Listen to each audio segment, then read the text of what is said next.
Shalom saudara-saudari terkasih, kita akan lanjutkan dalam Suara Gembala kali ini membahas tentang antikristus.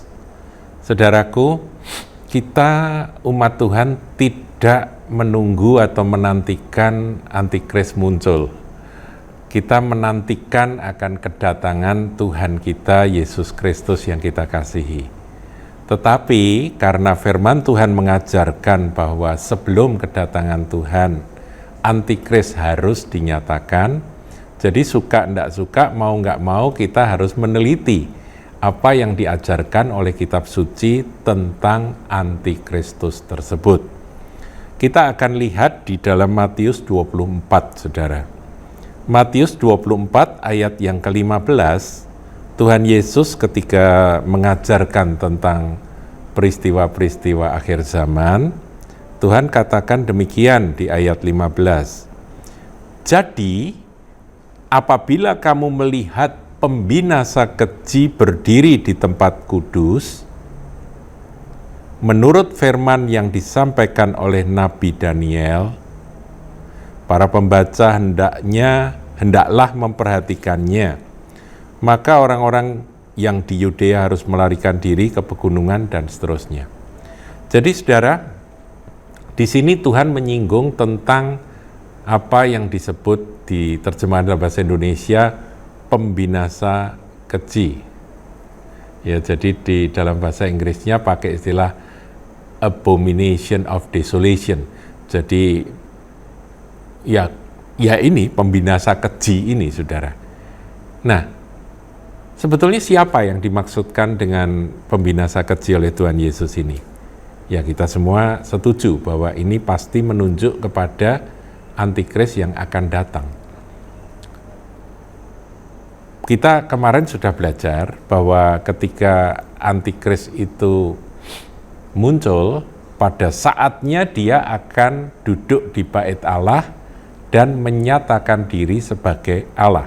Nah, itulah kekejian penghujatan yang dilakukan oleh antikris.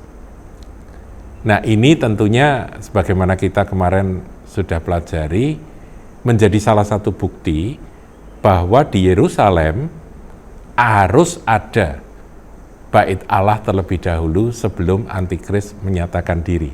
Nah, demikian ketika Tuhan Yesus berbicara di Matius 24 ayat 15 ini, di situ ada pembinasa keji yang berdiri di tempat kudus. Versi Markus katakan di tempat yang tidak seharusnya. Ya, karena tempat itu suci, kudus, mestinya tidak seharusnya kekejian itu dilakukan di situ. Tapi saudara, kalau kita mundur di masa sebelum Tuhan Yesus, sebetulnya bait Allah ini pernah dinajiskan oleh satu pribadi, seorang raja dari Yunani Makedonia, namanya Antiochus IV Epiphanes. Jadi Antiochus yang keempat Epiphanes.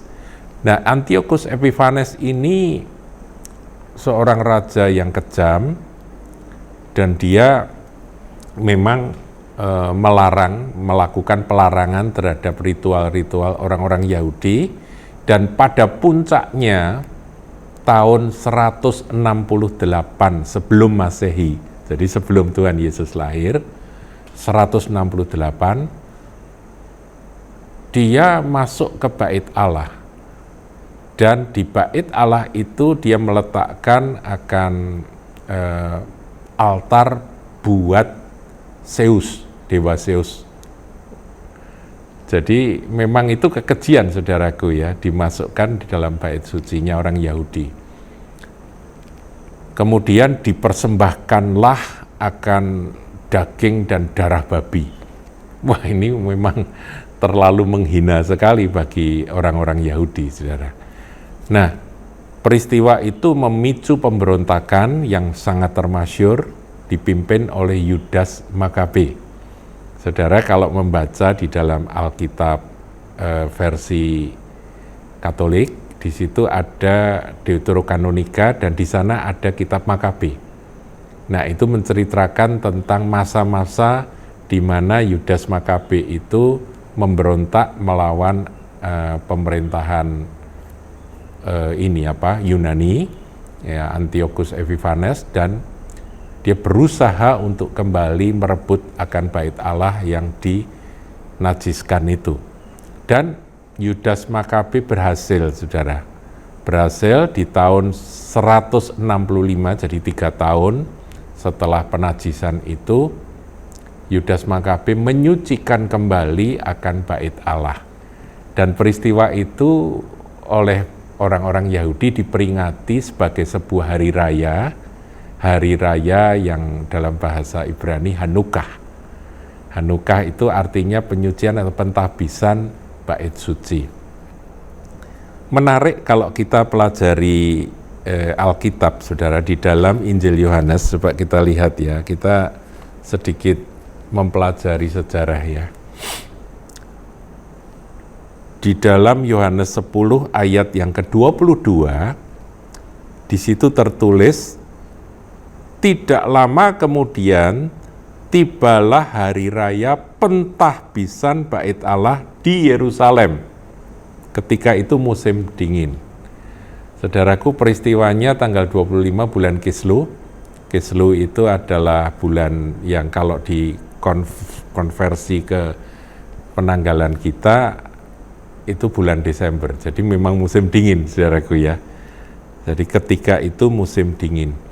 Nah, peristiwa perayaan Hanukah atau penyucian kembali bait Allah yang dilakukan oleh Yudas Makabe 165 tahun sebelum Masehi, ya, itu pada waktu itu rakyat Yahudi bersukacita karena bait Allah kembali dikuduskan, dan kemudian perayaannya terus berlangsung sampai pada zaman Tuhan Yesus. Jadi ya hampir ya 200 tahun kemudian, saudaraku, ketika Tuhan Yesus ada di bait Allah, pada waktu itu peristiwa atau hari raya Hanukah itu dirayakan, dan itu disebut di dalam Injil Yohanes.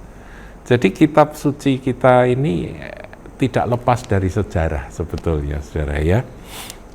Nah, kalau peristiwa itu sudah pernah terjadi, mengapa Tuhan mengulang kembali? Bukankah si pembinasa keji itu sudah pernah, Antiochus Epiphanes itu sudah pernah melakukan kekejian di tempat kudus, ya, menajiskan akan tempat kudus itu sudah pernah dilakukan. Tapi di sini diulang lagi. Nah, peristiwanya kapan, saudara? Nah, kalau saudara mengkaitkan ini dengan peristiwa keruntuhan bait suci, bisa jadi, saudara. Tapi pada waktu itu sebetulnya bukan usaha penajisan, tapi usaha penghancuran, iya. Jadi ketika Jenderal Titus masuk ke kota suci Yerusalem, pada waktu itu sebetulnya Jenderal Titus berpesan, bait Allah ini jangan diganggu.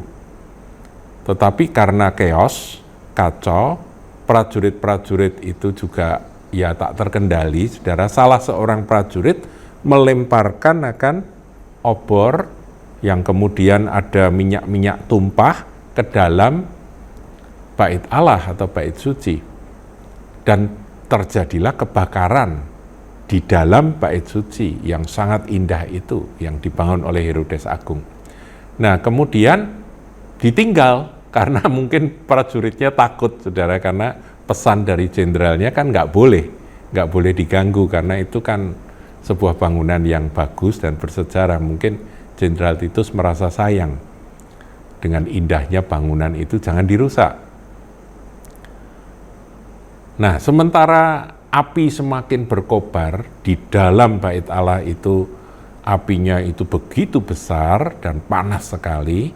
Nah, kita tahu, saudara, bahwa dinding-dinding dari bait Allah itu dilapisi dengan emas. Ada lapisan emas yang kemudian ketika dari dalam itu api itu membara, emas tersebut meleleh dan lelehannya itu sampai keluar dari sela-sela dinding tersebut. Karena dinding di zaman itu kan terbuat dari batu-batu yang dipahat, yang disusun begitu. Jadi itu meleleh keluar, dan di luar ada prajurit yang melihat lelehan emas itu. Sehingga mereka kalap, saudaraku, dan kemudian mulai mencungkil, dan ternyata keluar banyak. Mereka tahu bahwa di dalam ada banyak emas, tapi ada api. Akhirnya disitulah prajurit-prajurit itu punya kegiatan, yaitu menjarah emas tersebut dengan cara membongkar akan batu-batu yang bersusun itu.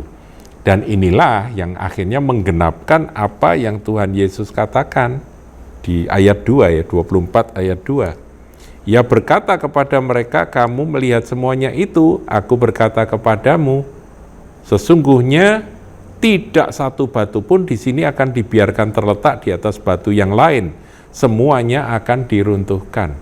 Saudaraku, sebetulnya keisengan apa untuk mereka meruntuhkan batu-batu itu? Kalau sudah hancur, biar batunya tetap bertumpuk kan nggak apa-apa. Oh, ternyata ada sebabnya, yaitu mereka mengejar, mencari akan emas-emas yang ada di sela-sela batu itu.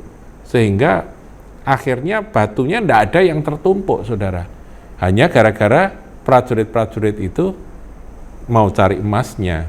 Ya, demikian kisah sejarah dari bait Allah yang diruntuhkan.